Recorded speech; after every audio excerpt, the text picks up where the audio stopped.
The term human dimensions originated with researchers and practitioners realizing that a whole lot of wildlife management really was about managing people. One way to look at it is to think of people's beliefs, their values, and things that drive their behaviors, so why they maybe make the choices that they do. Scientific investigation is necessary, but it's rarely sufficient to fill you in on all aspects of a problem. Human dimensions research provides a whole range, a very broad range of tools, techniques, theories, ways of understanding the people side of these problems.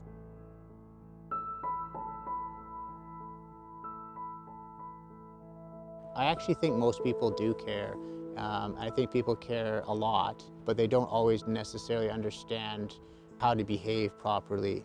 And I think sometimes they maybe don't realize that their behavior that they may perceive as caring or being interested in wildlife, wolves, might actually be detrimental.